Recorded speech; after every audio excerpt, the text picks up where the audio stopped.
Yo, what the hell is up? Welcome back to Reviews with Jake, where I just got done watching The Substance. If you've seen this movie, you know that there was no way on the face of the earth that I could possibly keep this thing short. This thing was unlike anything I've ever seen before on so many levels. Where to begin?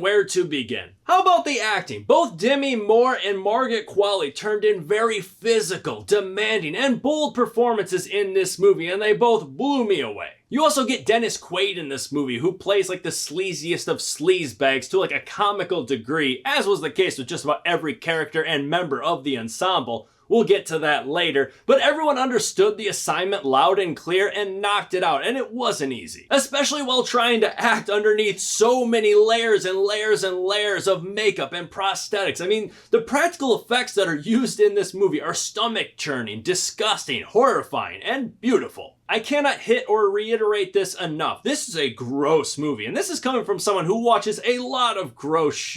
And that is large in part due to a very talented makeup and prosthetic department. On the note of talent, let's give a very deserving tip of the cap to the director of this movie, whose name I do not want to butcher at all. She deserves so much better than that, so here it is.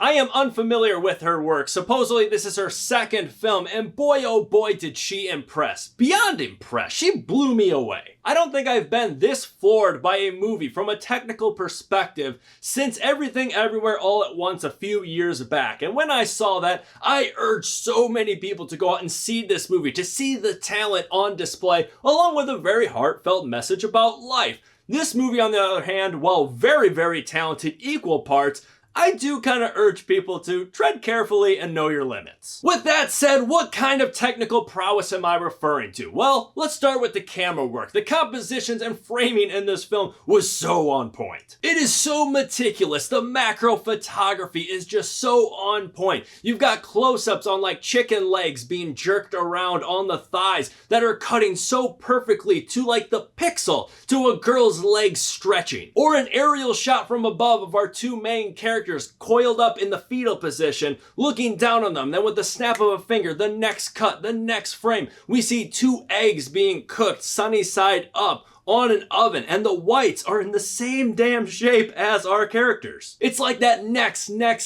level of attention to detail, something that most filmmakers, myself included, just don't have it in me to see something like this through because it is so damn tedious. But if you see it through, the end result is just breathtaking. The visual storytelling in this film is outstanding. Legitimately, I think you could see a version of this movie working without a lick of dialogue, like a picture is worth a million horrifying words. And the color, boy oh boy did it pop. I mean, this movie is just so vibrant and saturated and just beautiful. I mean, hats off to the production designers of this movie because every set was just booming with color. Let's not forget the other star of the show, the sound design. Boy, was the audible soundscape in this film just booming. Every snap, crackle, pop, and gush, it all just flew out of the speakers. I simply cannot fathom the amount of food that had to have been crushed and manipulated and squished right into a microphone to get these very heightened and specific sounds for all of these disgusting moments.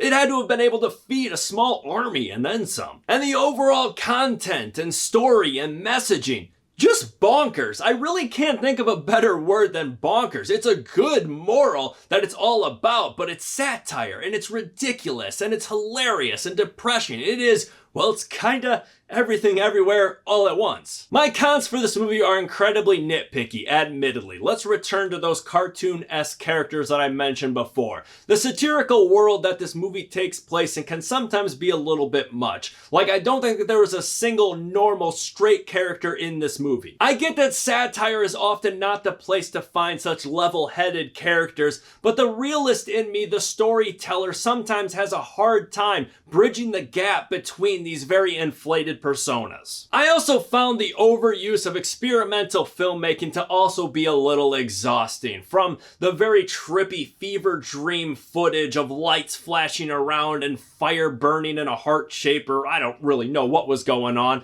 That paired with a lot of wide angle lenses, as well as a lot of POV stuff getting mixed in, just sometimes it got a little exhausting. A little bit's okay, but there was a lot. Similarly, the score got a little exhausting for me. I'm not one to go to raves or EDM concerts, so 2.5 hours of unce kind of overstayed its welcome for me. Got a little repetitive. That said, I will admit that constant octane did help the pacing. It did not feel like a 2.5 hour movie, but that said, at the end of the day, it was, and it didn't need to be. The editor and me found a lot of fat to be trimmed in this movie that you could shave off like 20 whole minutes. Not necessarily removing like whole scenes or anything, but more so sequences that just went on way too long to the point that it just kind of felt indulgent. Like, let's remove like a third of the ass shots from this film. There's enough there for the pervs with the remaining 2/3, and we'll all get the point and the messaging of the film, I promise. All in all though, I had a blast with this movie. It was a lot of sick fun. It was like creating the longest episode of Black Mirror you've ever seen by taking a blender and putting in Requiem for a Dream, Neon Demon, and The Thing,